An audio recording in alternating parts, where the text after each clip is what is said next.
بسم اللہ الرحمن الرحیم۔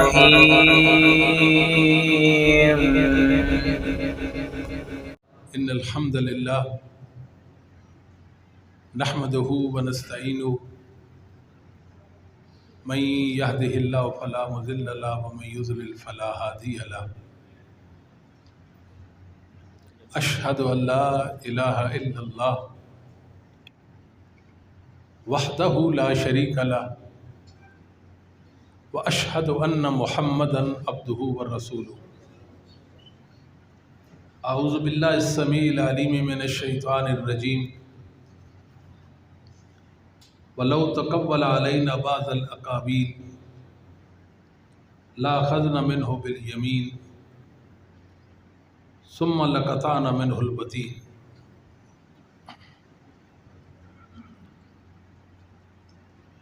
رَبِّ اشْرَحْ لِي صَدْرِي وَيَسِّرْ لِي أَمْرِي وَاحْلُلْ عُقْدَةً مِنْ لِسَانِي يَفْقَهُوا قَوْلِي۔ اللهم انفعني بما علمتني وعلمني ما ينفعني وزدني علما۔ اللهم إني أعوذ بك من شر ما عملت ومن شر ما لم أعمل۔ اللهم إني أعوذ بك من شر سمعي ومن شر بصري ومن شر لساني ومن شر قلبي ومن شر مني۔ اللهم صل على محمد وازواجه وذريته كما صليت على آل ابراهيم وبارك على محمد وازواجه وذريته كما باركت على آل ابراهيم انك حميد مجيد۔ اما بعد فإن خير الحديث كتاب الله وخير الهدي هدي محمد صلى الله عليه وآله وسلم تسليما كثيرا كثيرا، وشر الامور محدثاتها وكل محدثة بدعة وكل بدعة ضلالہ۔ آج کی یہ پرومکار محفل محمد کریم صلی اللہ علیہ وآلہ وسلم کے لیے سجائی گئی ہے۔ یقیناً یہ انتہائی بابرکت مجلس ہے۔ اس میں بیٹھنا، اس کے لیے وقت نکالنا، توجہ اور انہماک سے گفتگو سننا باعث ثواب ہے۔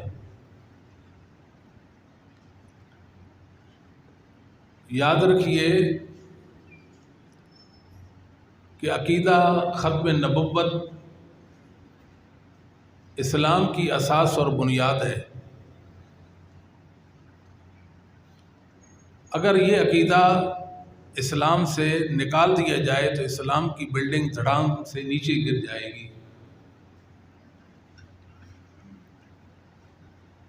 کیونکہ اس میں مسئلہ دراصل محمد صلی اللہ علیہ وآلہ وسلم کی عظمت اور سعادت کا ہے۔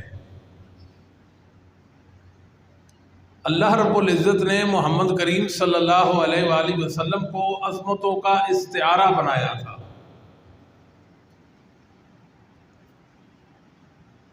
ہر سعادت سے بڑی سعادت یہ کہ آپ کو خاتم النبیین بنایا۔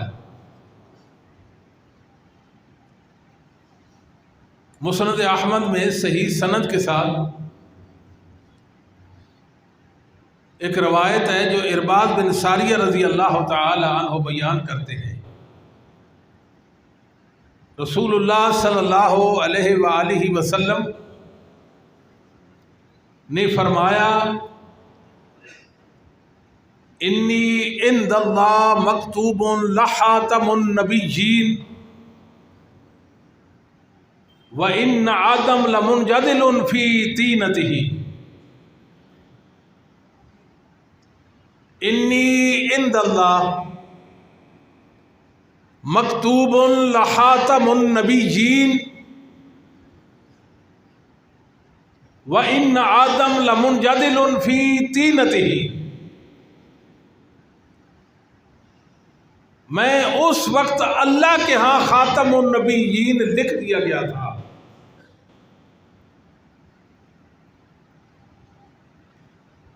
اس وقت کہ جب آدم اپنی مٹی میں پروئے جا رہے تھے، اللہ نے میرے مقدر میں خاتم النبیین ہونا اس وقت لکھ دیا تھا۔ ختم نبوت کا مسئلہ آج کا مسئلہ نہیں، یہ کل کا مسئلہ نہیں، یہ تو ابھی دنیا وجود میں نہیں آئی تھی،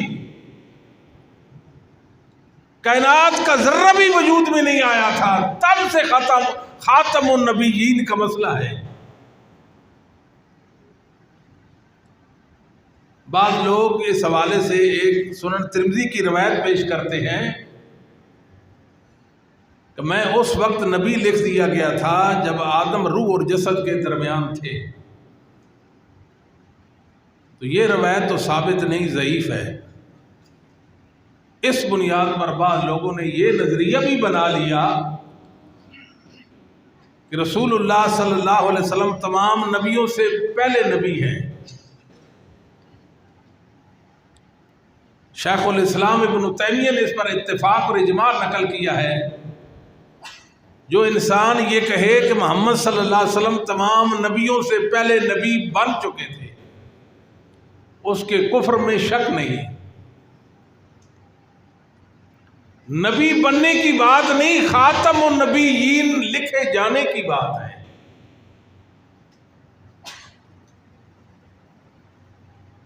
کہ آپ خاتم النبیین ہیں، تمام نبیوں کے آخر میں آئے ہیں، تمام نبیوں کا سلسلہ منقطع کر دیا ہے، اور نبوت کا سلسلہ آپ پر منقطع ہو گیا۔ آج افسوس سے کہنا پڑ رہا ہے کہ ہم مسلمانوں کو نبی کریم صلی اللہ علیہ وسلم کے اس اعزاز اور سعادت کے متعلق بتا رہے ہیں۔ یہ تو ہمارا ایمان ہے۔ اگر محمد صلی اللہ علیہ وسلم کو اللہ کا سچا رسول مان لے اور آپ کو خاتم النبیین نہ مانے تو اللہ کے ہاں اس کے ایمان کی کوئی حیثیت نہیں ہے۔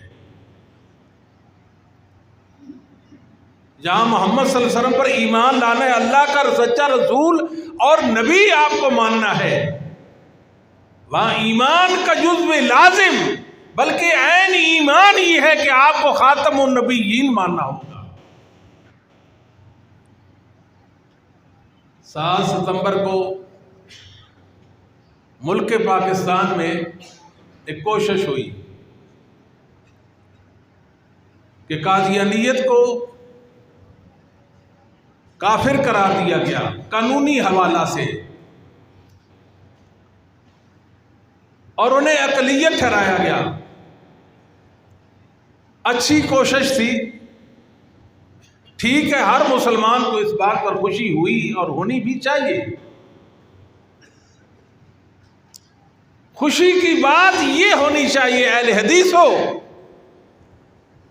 وہ دن یاد کرو جس دن مولانا محمد حسین بٹالوی رحمہ اللہ تعالی نے مرزا کو کافر قرار دیا تھا۔ وہ دن کون سا ہے؟ اس دن بھی عید مناؤ، اس دن کو خوشی مناؤ، اس دن کو پروگرام کرو جب پوری دنیا کو اہل حدیث نے کامیاب اور سرخرو کر دیا تھا۔ ایک ڈاکو، ایک افاق، ایک کذاب اور دجال، ایک خبیث، ایک مسلمہ کذاب کی روحانی اولاد محمد کریم صلی اللہ علیہ وسلم کی عظمت پر وار کرتا ہے۔ اس زمین پر سب سے پہلے اس کو کافر اہل حدیث نے کہا تھا۔ شیخ الکل فی الکل سید نذیر حسین محدث دہلوی کے 10 بناتے ہیں۔ آج ہم سو گئے، گہری نیند سو گئے ہیں، ہمیں اپنی ذمہ داری کا احساس ہی نہیں رہا۔ میں نے کبھی نہیں سوچا کہ میرا تعلق محمد رسول اللہ کے ساتھ ہے۔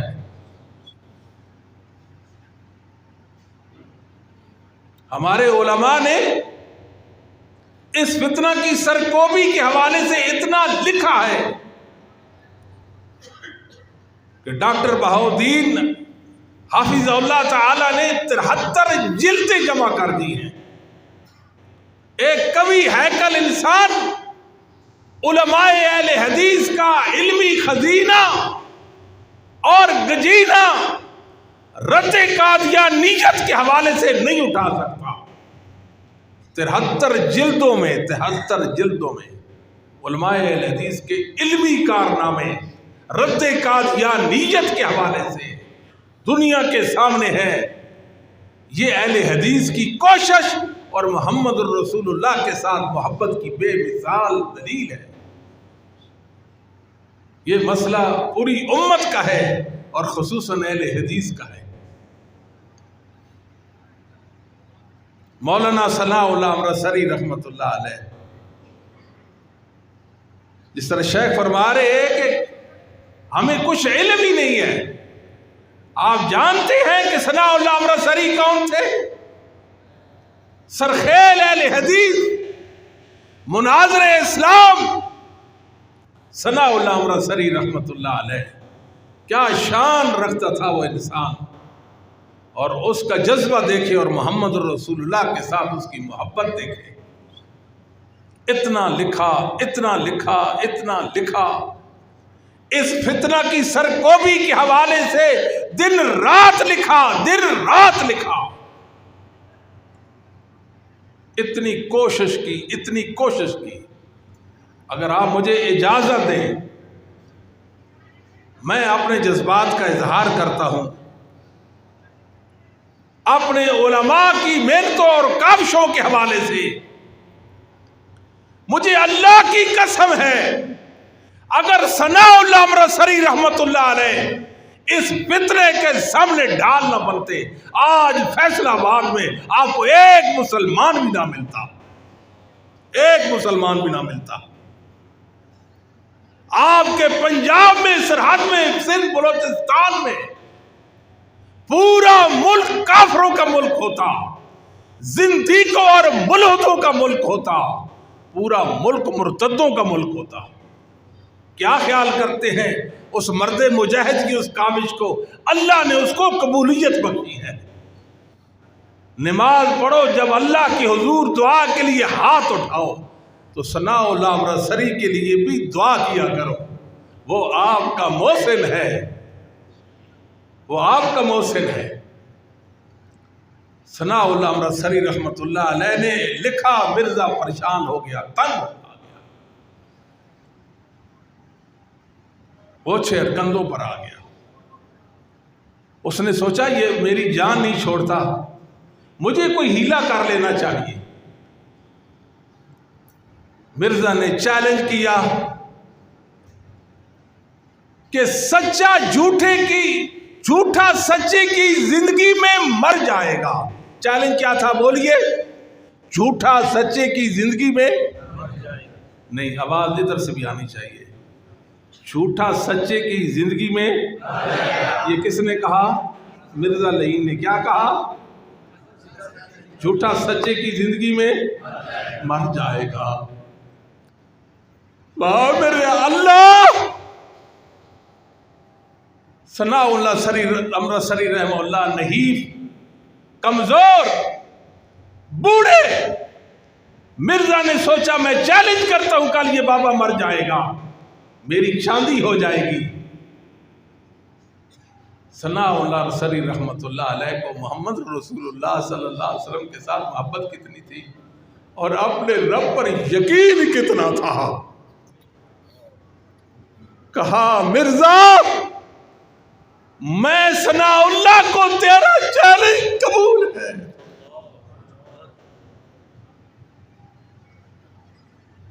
مجھے تیرا چیلنج قبول ہے.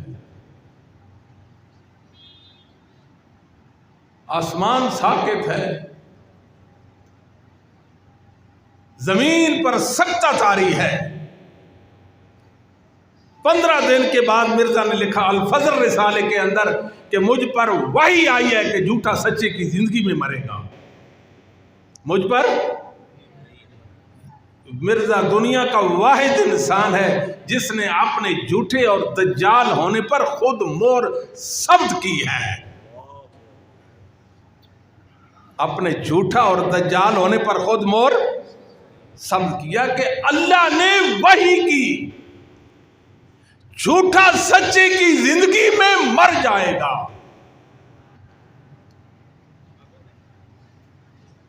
اللہ اکبر.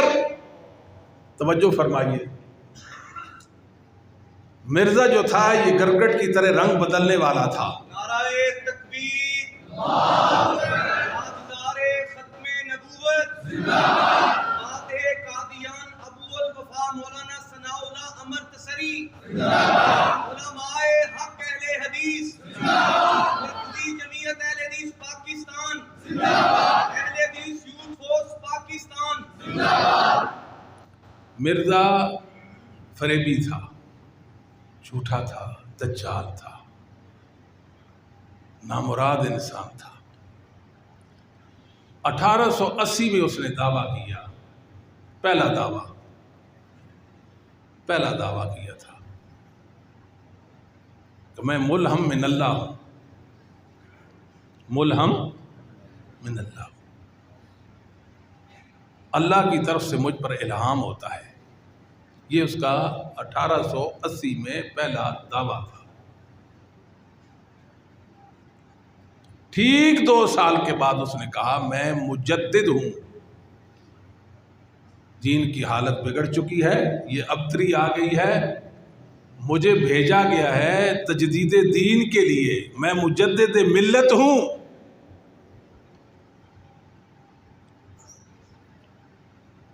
اور جب آپ ان سے بات کریں فوراً یہ بات کریں ایک مجدد کی ضرورت تھی، اس ضرورت کو پورا کرنے کے لیے ہمارے آئے. وہ یہ کہتے ہیں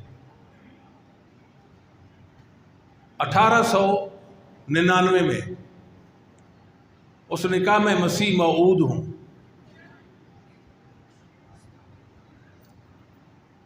اور 1891 میں اس نے کہا میں ذلی بروزی نبی ہوں. اور 1901 میں اس نے کہا میں مستقل صاحب شریعت نبی ہوں. یہ اس کے 5 دعاوی، پینترے بدلتے رہ گیا، دھوکے دیتا رہ گیا. کہاں سے چلا؟ ملہم من اللہ سے، پھر بنا مجدد، اور پھر مسیح موعود، پھر کون سا نبی؟ غیر تشریع نبی، ذلی اور بروزی نبی، اور پھر بن گیا اصلی نبی. یہ 5 دعوے اس نے کی. اور یاد رکھیں کہ مرزا کے کفر اور ارتداد پر 14 دلائل ہیں. کتنے دلائل ہیں؟ 14 شکے یا 14 کہہ سکتے ہیں قانون اس پر لگتے ہیں شریعت کے، جس بنا پہ وہ مرتد ثابت ہوتا ہے. کتنے قانونوں سے؟ پہلا قانون وہ ختم نبوت کے عقیدے کا منکر تھا. جو رسول کریم صلی اللہ علیہ وسلم کے بعد کسی بھی نبی کے آنے کو جائز کہے وہ کون ہوتا ہے؟ مرتد کافر. مرتد کافر. مرزا کا پہلا کفر دنیا میں یہ ظاہر ہوا. نمبر 2 اس نے دعویٰ نبوت خود کر دیا کہ میں نبی ہوں. دوسرا کفر. اور تیسرا اس نے کہا مجھ پر وحی آتی ہے اور بروئے قرآن میری وحی کا ماننا واجب ہے لوگوں پر. اس نے محمد کریم صلی اللہ علیہ وسلم کی توہین کی. ایک شک یہ بھی ہے عیسیٰ علیہ السلام کا دشمن تھا. اس نے جتنا عیسیٰ علیہ السلام کو ستایا اتنا دنیا میں کسی کافر نے کسی نبی کو نہیں سکھایا. گالیاں، ننگی گالیاں، ماں کی گالیاں دیتا تھا. سیدنا عیسیٰ کو ماں کی گندی گالیاں دیتا تھا. اللہ کے سچے پیغمبر اور رسول کو اور پوری امت مسلمہ کو کافر سمجھتا تھا. تو میں عرض کر رہا تھا مرزا یہ بھی دعویٰ رکھتا تھا کہ مجھ پر وحی آتی ہے، اور یہ جو میں نے کہا کہ جھوٹا سچے کی زندگی میں مر جائے گا، یہ وحی آئی مجھ پر، وحی۔ ثناء اللہ امرتسری رحمۃ اللہ علیہ بیٹھے ہیں کہ مرزا مجھے تیرا چیلنج قبول ہے، یقین دیکھے اپنے رب پر اور محمد الرسول اللہ کی صداقت اور سچائی پر آپ کا ایمان ملاحظہ کرے۔ اتنا دنیا میں کوئی مضبوط پہاڑ بھی نہیں جتنا سرخیل اہل حدیث ثناء اللہ امرتسری تھے۔ پہاڑ تو ریزے ریزے ہو جاتے ہیں، پہاڑ تو پھٹ جاتے ہیں، پہاڑ تو لرز جاتے ہیں، پہاڑ سے بھی مضبوط انسان تھا۔ مسلمانوں کا سر فخر سے بلند کر دیا اس نے۔ بوڑھا، بزرگ، بیمار، لاغر اور مرزا صحت مند عمر میں، میرے رب کا کرنا تو دیکھے۔ 1901 میں اس نے دعویٰ نبوت کیا، 1901 میں اس نے دعویٰ نبوت کیا،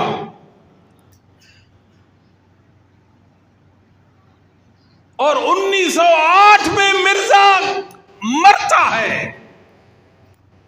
ٹھیک 40 سال بعد، ایک نہیں، دو نہیں، 10 نہیں، 20 نہیں، 30 نہیں، پورے 40 سال کے بعد ثناء اللہ امرتسری سرگودا کی سرزمین پر فوت ہوتے ہیں۔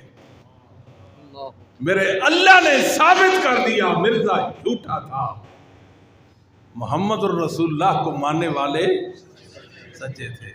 اللہ نے ثابت کیا اہل حدیث، مسلک اہل حدیث کی حقانیت اور سچائی پر بہت بڑی دلیل ہے یہ۔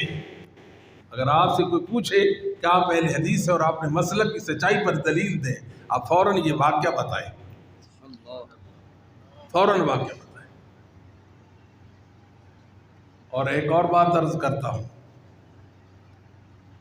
رسول اللہ صلی اللہ علیہ وسلم کی عظمت کے حوالے سے، عقیدہ ختم نبوت کے حوالے سے لکھنا یہ سعادت مندی ہے۔ ہم نے بھی حصہ ڈالا، ہمارے علماء نے ڈھیروں لکھا، بتایا 73 جلدیں، لیکن ایک داعیہ آیا، قیامت تو آئے گی اور محمد الرسول اللہ کو منہ کیا دکھائیں گے کہ ہم ان خوش نصیبوں میں ہو جائیں کہ محمد صلی اللہ علیہ وآلہ وسلم آپ کی عظمت کے لیے لکھا ہے۔ یقین جانیے قبر میں کچھ رکھنا شاید صحیح نہ ہو، اگر صحیح ہو تو میں تلقین کروں، میری یہ کتاب قبر میں رکھ دینا، میری قبر میں میرے کفن کے ساتھ رکھ دینا۔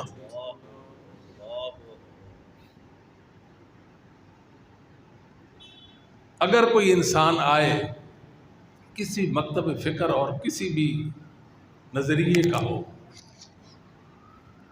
ختم نبوت کے حوالے سے لکھنا چاہے اور وہ قلم اٹھائے،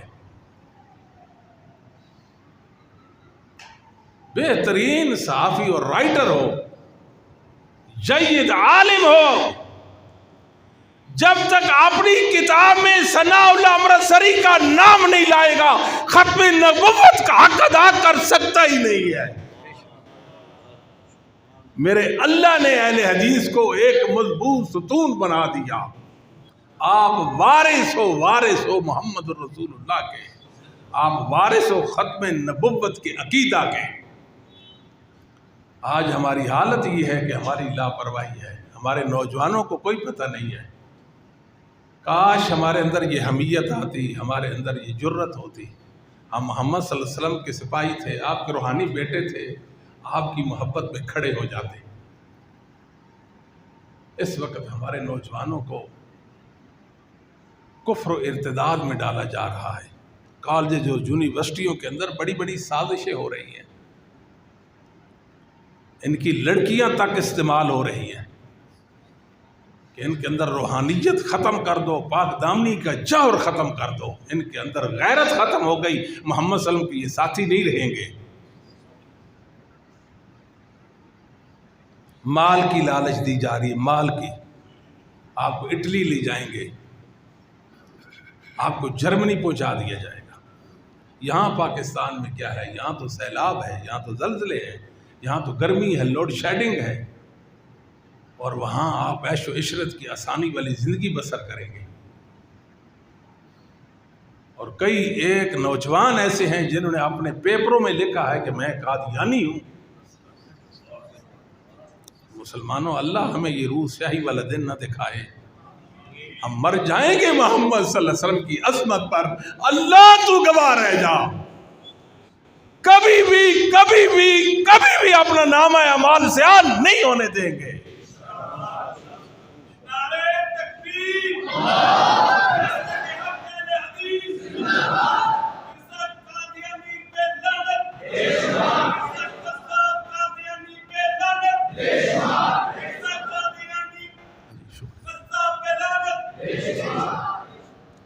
کیا بات کرتے ہیں؟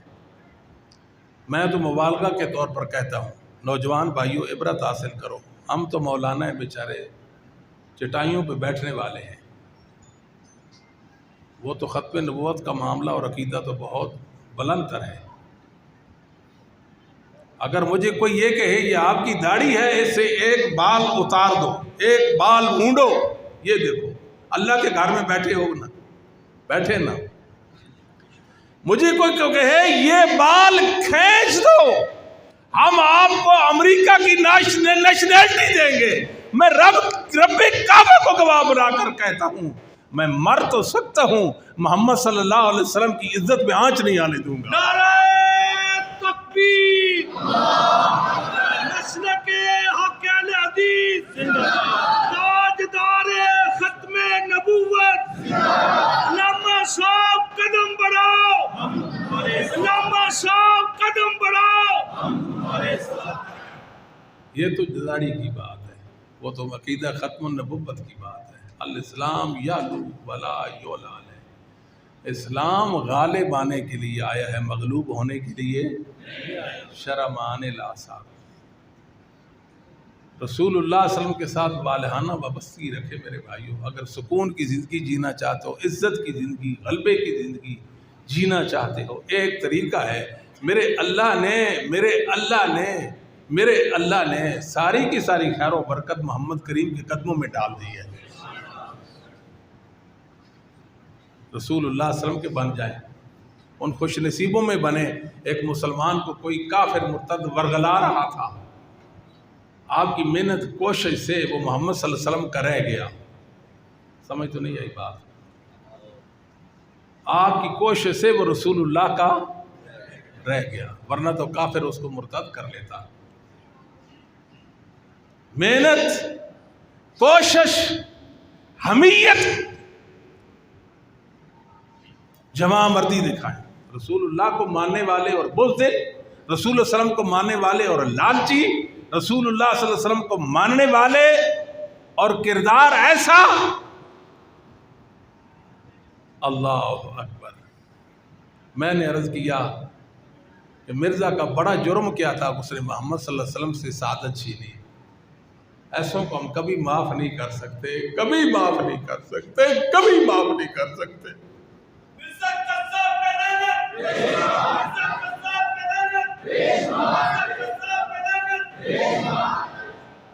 اللہ نے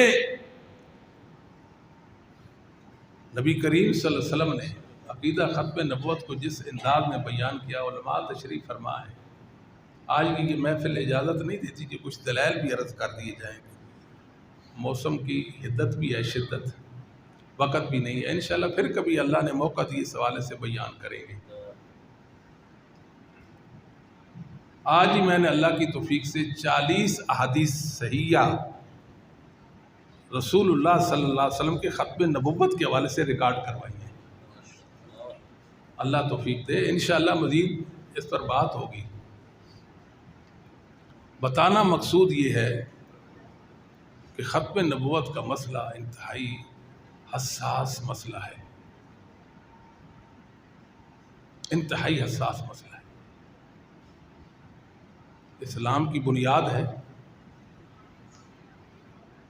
رسول اللہ صلی اللہ علیہ وسلم کی عظمت ہے۔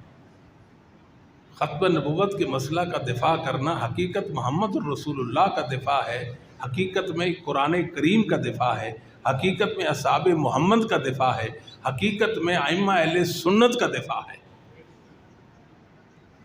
رسول اللہ صلی اللہ علیہ وسلم نے اس مسئلہ کو جس انداز میں بیان کیا ہے، جس انداز میں اس کے دلائل کو بیان فرمایا ہے، دنیا میں کوئی مسئلہ، کوئی اسلامی عقیدہ ایسا نہیں ہے کہ اس انداز میں اسے بیان کیا گیا ہو۔ ہمیں تو پتہ ہی نہیں ہے، ہمیں تو الجھایا گیا ہے خاتم النبیین، خاتم کا معنی یہ، خاتم کا معنی یہ، خاتم کا معنی یہ بات صحیح ہے نا شیخ؟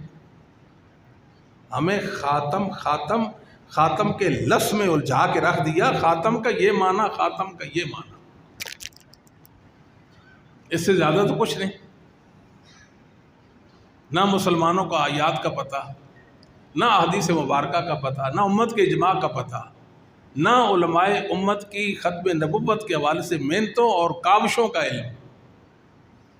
آپ قرآن کریم لائیں، پہلی آیت سے لے کر آخری آیت پر محمد صلی اللہ علیہ وآلہ وسلم کی نبوت، ختم نبوت کا ہر آیت سے ثبوت نہ دوں تو اہل حدیث کا بچہ ہی نہ کہنا۔ پورا قرآن محمد صلی اللہ علیہ وسلم کی عظمت کی دلیل ہے۔ اول آیت سے لے کر آخر تک ختم نبوت، اول سے لے کر آخر تک ختم نبوت۔ قربان جائیے، رسول اللہ صلی اللہ علیہ وآلہ وسلم کو میرے اللہ نے بتا دیا تھا کہ ایسے ہونے والا ہے۔ صحیح مسلم، ان بین ید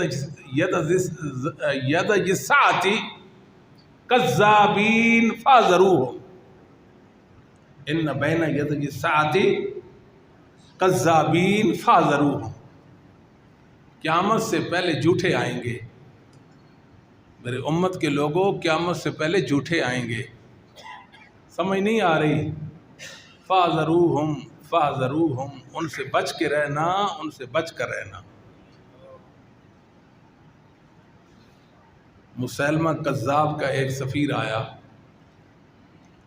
صحیح بخاری، محمد صلی اللہ علیہ وسلم آپ نے بعد یہ نبوت مجھے دے دے۔ اللہ اکبر، خلوت میں جا کر اس بات پہ ذرا غور کرنا، کلیجہ منہ کو آتا ہے۔ محمد صلی اللہ علیہ وسلم آپ نے بعد نبوت مجھے دے دینا، بات نہیں سمجھ آئی آپ؟ میں کہاں ہوں اس وقت اور کن سے میں مخاطب ہوں؟ بولیے کیا کہتا ہے محمد صلی اللہ علیہ وسلم؟ آپ نبوت وفات کے بعد مجھے لکھ دیں۔ بتائیے میرے نبی کا دل دکھا ہوگا کہ نہیں دکھا ہوگا؟ صبر دیکھیں محمد صلی اللہ علیہ وآلہ وسلم کا۔ فرمایا، آپ کے ہاتھ میں چھڑی مبارک تھی، فرمایا تو نبوت کی بات کرتا ہے، میں یہ چھڑی بھی تجھے دینے کے لیے تیار نہیں۔ قربان جاؤں میں ابو بکر صدیق پہ رضی اللہ تعالیٰ، اس امت کا عظیم انسان، نبیوں کے بعد امت کا عظیم انسان ابو بکر۔ اگر صحابہ نے تلوار چلائی ہے تو سب سے پہلے متنبی جھوٹے دعوی نبوت کرنے والے مسیلمہ کذاب پر چلائی ہے۔ یہ معلوم ہے آپ کو؟ جنگ ہوئی باقاعدہ سے، سیدنا ابو بکر نے جنگ لڑی۔ جھوٹے مدعیان نبوت کے خلاف اعلان جہاد یہ صحابہ کی سنت ہے، اصحاب محمد کی سنت ہے۔ جس طرح شیخ کہہ رہے ہیں، ہمارا تو بس نہیں ہے، ہمیں اختیار نہیں ہے کسی مرتد کافر کو قتل کرنے کا، ورنہ یہ نظر بھی نہ آتے۔ ایک مسلمان حکمران کی یہ ذمہ داری بنتی ہے کہ محمد صلی اللہ علیہ وسلم کا طرفدار بن جائے اور اس زمین کو خبیثوں سے نجسوں سے پاک صاف کر دے۔ یہ زمین میرے اللہ کی ہے اور محمد صلی اللہ علیہ وسلم میرے اللہ کے ہیں۔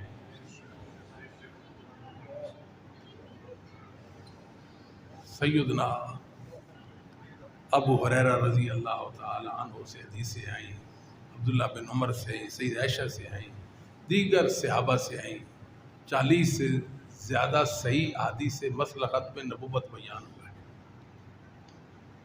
یا ایھا الناس انی رسول اللہ الیکم جمیعا، میں پوری انسانیت کے لیے رسول بنایا گیا ہوں۔ یا ایھا الناس انی رسول اللہ علیکم، آپ سب کی طرح میں اللہ کا رسول بنا کر بھیجا گیا ہوں، مشرق سے لے کر مغرب تک، شمال سے لے کر جنوب تک، قیامت کی صبح تک اللہ نے محمد کریم کی نبوت اور رسالت کو باقی رکھنا ہے۔ صحیح مسلم کی حدیث، انی ارسلت الی الکافہ وختم بی النبیون، پوری انسانیت کی طرف مبعوث کیا گیا ہوں، مجھے بھیجا گیا ہے پوری انسانیت کی طرف، اور نبیوں کے سلسلے کو اللہ نے مجھ پر بند کر دیا ہے، نبیوں کے سلسلے کو بند کر دیا ہے۔ انا خاتم النبیین انہ سیکون فی امتی کذابون ثلاثون کذابون کلهم یزعم انہ نبی وانا خاتم النبی لا نبی بعدی۔ سیدنا ثوبان سے یہ روایت ہے، سنن ابی داؤد، ترمذی وغیرہ کے اندر۔ امت میں 30 جھوٹے، سب سے بڑا جھوٹا کون ہوگا؟ دجال ہوگا، باقی دجال سے نیچے جھوٹے ہوں گے، جن کا دعویٰ نبوت ہوگا، محمد صلی اللہ علیہ وسلم کے مقابلے میں آئیں گے اور آپ سے سعادت چھینیں گے۔ آپ نے باخبر کر دیا کہ جھوٹے آئیں گے، اور ایک روایت میں کذابون دجالون، وہ کذاب اور دجال ہوں گے، جھوٹ بولیں گے کہ میں نبی ہوں، وَأَنَا خَاتَمُ النَّبِيِّ لَا نَبِيَّ بَعْدِي، لوگو سن لو میں خاتم النبیین ہوں، میرے بعد کوئی نبی نہیں ہے، جو دعویٰ نبوت کرے وہ جھوٹا اور دجال ہے۔ ابو امامہ باہلی رضی اللہ تعالیٰ کی حدیث ہے، السنہ امام ابن ابی عاصم میں، سند اس کی حسن ہے۔ فرمایا لوگو سنو، اس دنیا میں سب سے فتنہ، بڑا فتنہ دجال کا فتنہ ہوگا۔ ہر نبی نے اس فتنہ دجال سے اپنی ملت، اپنی قوم کو بتایا ہے، ڈرایا ہے۔ یاد رکھو انی آخر الانبیاء وانتم آخر الامم۔ ذرا انداز دیکھیں محمد صلی اللہ علیہ وسلم کے سمجھانے کا، میں آخری نبی، نبیوں میں سب سے آخر میں، نبیوں میں سب سے آخر میں، اور تم امتوں میں سب سے، انہ لا نبی بعدی ولا امت بعدکم، میرے بعد نبی کوئی نہیں، تمہارے بعد امت کوئی نہیں۔ یہ طبرانی کی روایت ہے۔ تو نبی پاک صلی اللہ علیہ وسلم نے فرمایا یاد رکھو جب تک زندہ ہوں، اگر میری زندگی میں دجال آیا میں تمہاری طرف سے حریف ہوں گا، لڑوں گا۔ میں اللہ کے پاس چلا گیا تو پھر آپ نے لڑنا ہوگا، اللہ آپ کا نگہبان پاسبان ہو، فلاں فلاں علاقے میں چھا جائے گا، اور سب سے پہلے اس کا ہتھیار یہ ہوگا، وہ کہے گا کہ میں نبی ہوں، یاد رکھیں کہ میرے بعد کوئی نبی نہیں۔ نبی پاک کے بعد نبوت کا دعوت دجال کی سنت ہے۔ کس کی سنت ہے؟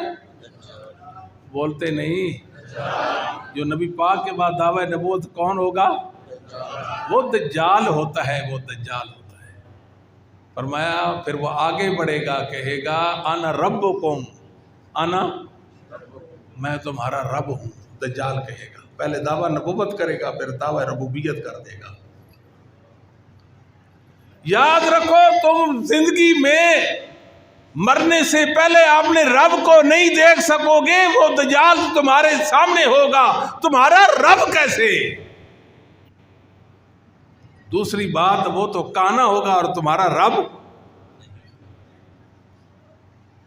سمجھ آتی ہے؟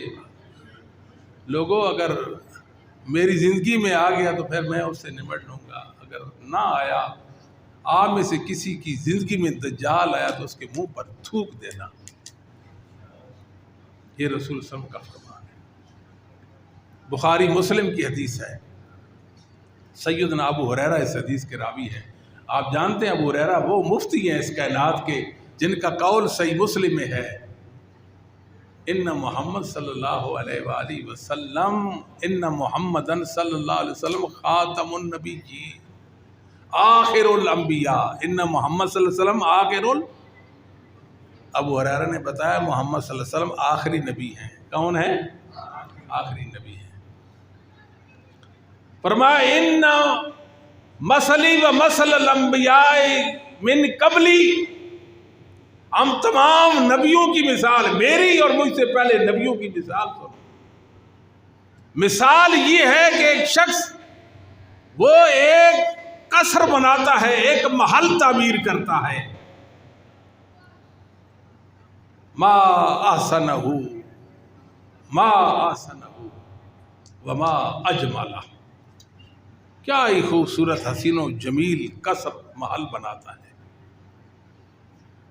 لوگ اس محل میں داخل ہوتے ہیں، اس کا نظارہ کرتے ہیں، مگر اس کے ایک خطرے میں، ایک کونے میں ایک اینٹ کی جگہ خالی ہے۔ کتنی اینٹوں کی جگہ؟ ایک اینٹ کی جگہ خالی ہے۔ لوگ کہتے ہیں واہ کیا خوبصورت محل ہے، کاش یہاں بھی اینٹ لگ جاتی، یہاں بھی اینٹ لگ جاتی۔ وَعْنَ اللَّبِنَا،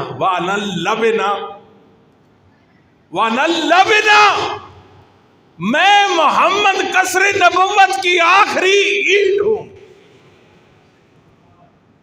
وَأَنَا خَاتَمُ النَّبِيِّينَ، وہ اینٹ اپنی جگہ پر چسپاں ہو جائے گی، محمد نبوت کا دروازہ بند کر دے گا۔ انس بن مالک، ان النبوۃ والرسالۃ قد انقطعت فلا رسول بعدی ولا نبی۔ نبی پاک صلی اللہ علیہ وسلم کا فرمان صحیح بخاری مسلم میں ابو ہریرہ رضی اللہ تعالیٰ بیان کرتے ہیں، کانت بنو اسرائیل تسوسهم الانبیاء، بنی اسرائیل کے جو انبیاء تھے وہ ان کے معاملات کو نمٹاتے تھے،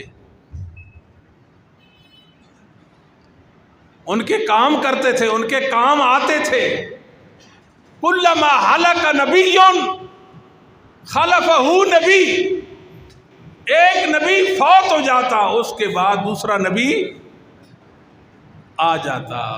انہ لا نبی بعدی وانہ لا نبی بعدی وانہ لا نبی بعدی، میرے بعد کوئی نبی نہیں۔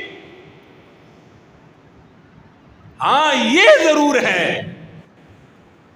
خلفاء آئیں گے بکثرت آئیں گے، خلفاء آئیں گے بکثرت آئیں گے، مگر نبی نہیں آئیں گے۔ اعتراض کرتے ہیں ختم نبوت والے، اس انتظار میں بیٹھے ہیں کہ عیسیٰ علیہ السلام کا نزول کب ہوگا۔ یہ مسلمانوں مذاق ہو رہا ہے، مذاق ہو رہا ہے۔ ہم تو کہتے ہیں نبی مبعوث نہیں ہوگا، نبی مبعوث، نبی پیدا نہیں ہوگا۔ عیسیٰ علیہ السلام کی تو استثناء ہے، عیسیٰ علیہ السلام کی تو استثناء ہے۔ کیا ہے؟ وہ آئیں گے محمد صلی اللہ علیہ وآلہ وسلم کے شریعت کے پیرو بن کر آئیں گے، نبی کریم صلی اللہ علیہ وسلم کی شریعت کے پیرو۔ اس ظالم کی طرح نہیں کہ شریعت کا یہ عمل بھی منسوخ ہے، یہ حکم بھی منسوخ ہے، ایسے شریعت کو منسوخ کرنے کے لیے نہیں، شریعت کو اپنانے کے لیے آئیں گے۔ فتنوں کا دور ہوگا، پریشانی کا دور ہوگا، اللہ رب العالمین اپنے سچے دین کو غالب کر دے گا۔ اس وقت یہ موذی نظر بولتے تو نہیں، عیسیٰ علیہ السلام کے دشمن کیوں بن گئے؟ عیسیٰ علیہ السلام ان کے کلا کما کرنے کے لیے آئیں گے، ان کو مٹانے کے لیے آئیں گے، ان کو ریزہ ریزہ کرنے کے لیے آئیں گے، ان کے وجود کو پاش پاش کرنے کے لیے آئیں گے۔ تب عیسیٰ علیہ السلام کی یہ دشمن ہے۔ آپ کو سمجھ تو نہیں آتی جی؟ بھائی عیسیٰ علیہ السلام کے مفت کے یہ کیسے دشمن بن گئے؟ دشمنی کیوں کمائی عیسیٰ علیہ السلام کے ساتھ؟ ایک وقت آئے گا صرف اللہ کا سچا دین، محمد صلی اللہ علیہ وسلم کا سچا دین غالب ہوگا، کفر مٹ جائے گا، ارتداد مٹ جائے گا، زندقت دفن ہو جائے گی، الحاد ختم ہو جائے گا، دنیا میں امن ہو جائے گا، اور محمد الرسول اللہ کی عظمتوں کے فریرے لہرائے جائیں گے۔ وآخر دعوانا ان الحمدللہ رب العالمین۔